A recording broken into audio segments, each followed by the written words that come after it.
Hello student, इस lecture में हम डिस्कस करेंगे कूलाम्स लॉ। तो क्या डिस्कस करने वाले हैं? Coulombs law. So look at the board, the force of attraction और रिपल्सन।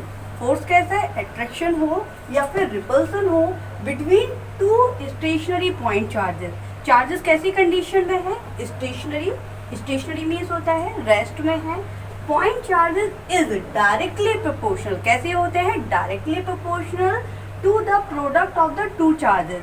जो टू चार्जेस हैं वो फोर्सेस के कैसे होते हैं? डायरेक्टली प्रोपोर्शनल होते हैं and inversely proportional to the square of the distance between them. और उन दोनों चार्जेस के बीच की जो डिस्टेंस है उसके स्क्वायर के इनवर्सली प्रोपोर्शनल होता है। इसी को हम क्या कहते हैं? कूलाम्स लॉ कहते हैं। तो कूलाम्स लॉ है क्या कि अगर 2 पॉइंट चार्जेस है जो कि कैसे स्टेशनरी है, तो ऐसे कंडीशन में लगने वाला जो फोर्स होता है वो उन चार्जेस के प्रोडक्ट का डायरेक्टली प्रोपोर्शनल है और उनके बीच की डिस्टेंस के स्क्वायर के इनवर्सली प्रोपोर्शनल होता है। अब मैथमेटिकल एक्सप्रेशन चेक करते हैं कैसे होता है। तो student, mathematical expression of Coulomb's law, if Q1 and Q2 be the 2 point charges. अगर पॉइंट चार्जेस जो कि कैसे हैं? स्टेशनरी हैं, उनके मैग्नीट्यूड क्या है? Q1 एंड Q2 हैं और वो एक दूसरे से सेपरेट किए गए बाय द डिस्टेंस r। उनके बीच की जो डिस्टेंस है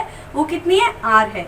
तो according to the law, force is directly proportional to Q1 into Q2, product of two charges, and inversely proportional to the distance square of the distance between them. Assume that this is equation first and this is equation second.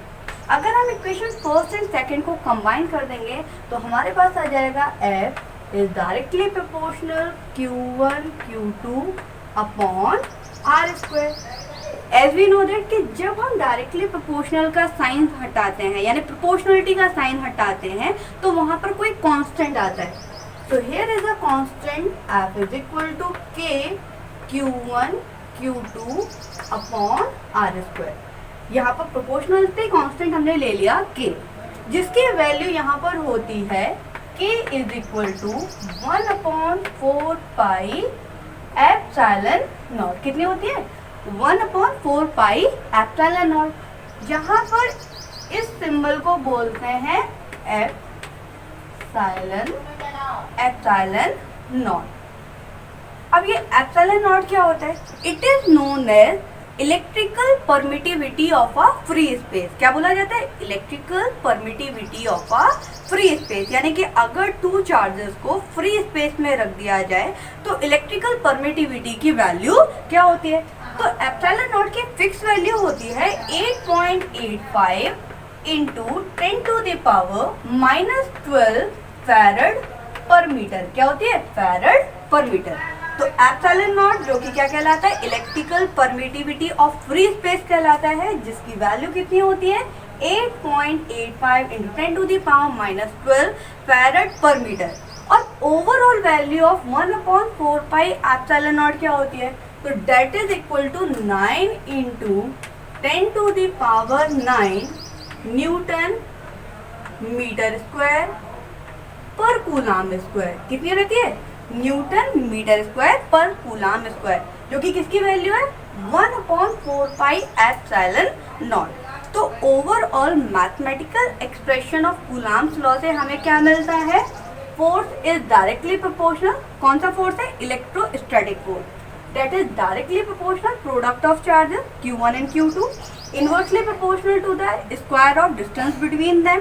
Equation first and second को आपने combine किया, क्या आया? Q1 Q2 upon R square. Sign of proportionality remove किया, constant आया K, जिसकी value कितनी हो जाएगी? 1/4 pi epsilon naught. Epsilon naught को क्या बोलते हैं? Electrical permittivity of free space बोलते हैं, जिसका मैग्नीट्यूड होता है 8.85 into 10 to the power -12 farad पर मीटर, साथ में 1/4 पाई एप्सिलॉन नॉट। इसकी ओवरऑल वैल्यू होती है 9 into 10 to the power 9 newton metre square पर coulomb square. So this is all about the Coulomb's law. ये क्या हो जाएगा? कूलाम्स लॉ हो जाएगा। Now some questions based on Coulomb's law. तो कूलाम्स लॉ के according electrostatic force between the two charges is equal to क्या आया था, F is equal to 1/4 pi epsilon naught Q1 Q2 upon R square, where Q1 and Q2 two charges given है, R square is the distance between them, two charges के बीच की distance है. So assume that if first of the charge is doubled, अगर पहले वाले charge को आप double कर देते हो, क्या करते हैं, Q1 is equal to 2Q and Q2 is equal to Q. So what happened to the force? Force पे क्या इफेक्ट पड़ेगा, तो force becomes 1/4 pi epsilon not 2Q square upon R square. Distance constant रखी थी हमने यहाँ पर, तो फोर्स क्या हो गया, 2 टाइम्स हो गया. कितना हो गया, 2 टाइम्स. यानी कि अगर 2 चार्जेस में से आप कोई एक चार्ज क्या कर देते हैं, डबल कर देते हैं, तो जो फोर्स है वो कितना हो जाएगा, डबल हो जाएगा. लेकिन अगर हम दोनों चार्जेस को ही डबल कर देते हैं, ये कंडीशन थी हमारी, केस फर्स्ट ले लिया था हमने, जिसमें हमने पहले वाले चार्ज को क्या कर दिया, डबल कर दिया. सिमिलरली अगर हम दूसरे वाले चार्ज को डबल कर दें, पहले वाले को कांस्टेंट रखें, तब भी आंसर क्या आएगा, 2 टाइम्स आएगा. क्या आएगा, 2 टाइम्स. अब सेकेंड कंडीशन हम लेते हैं, केस सेकेंड है हमारे पास,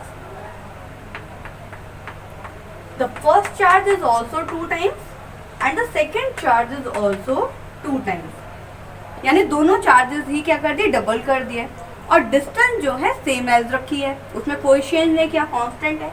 तो फोर्स बिकम हो जाएगा 1/4 पाई एप्सिलॉन नॉट. अब 2 × 2 कितना हो जाएगा, 4, तो 4Q square upon R square. यानी कि फोर्स बिकम्स 4 टाइम्स. फोर्स कितना हो जाएगा, 4 टाइम्स हो जाएगा. तो ओवरऑल हम कह सकते हैं कि जो इलेक्ट्रोस्टैटिक फोर्स बिटवीन 2 चार्जेस है वो क्या हो जाएगा, आपका 4 टाइम्स हो जाएगा. It depend on a charges. अगर हम चार्जेस को चेंज करते हैं तो फोर्स में भी चेंज आ जाएगा. और चेंज कैसा होगा, डायरेक्टली प्रोपोर्शनल, इंक्रीज करने पे ये इंक्रीज होगा. अब हम थर्ड कंडीशन डिस्कस करते हैं, जिसके अकॉर्डिंग चार्जेस को कांस्टेंट रखेंगे, लेकिन अब हम डिस्टेंस में चेंज करते हैं. तो केस थर्ड के अकॉर्डिंग हमने चार्जेस को कांस्टेंट रखा और उनके बीच की डिस्टेंस को चेंज कर दिया. Assume that Q1 is equal to Q, Q2 is equal to भी Q, but the distance between them R को हमने क्या कर दिया, 2 टाइम्स कर दिया. कितना कर दिया, 2R.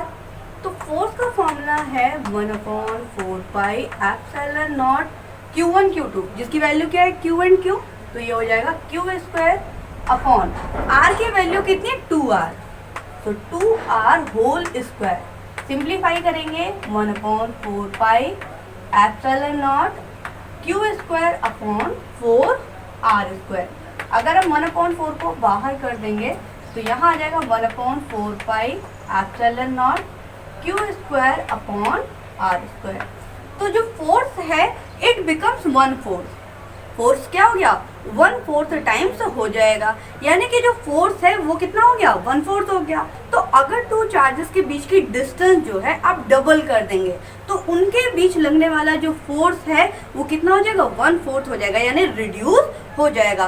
तो यानी कि फोर्स कैसा होता है, डिस्टेंस के इनवर्सली प्रोपोर्शनल है. और अगर हम वो डिस्टेंस और इंक्रीज कर देंगे तो फोर्स और ज्यादा रिड्यूस, किस प्रकार से रिड्यूस होगा, inversely proportional to the square of the distance between them हो जाएगा. तो ओवरऑल फोर्स क्या हो जाएगा, 1/4 pi epsilon 0 Q square upon R square. So this is all about the Coulomb's law and the effect of change in a charges and change in a distance between them.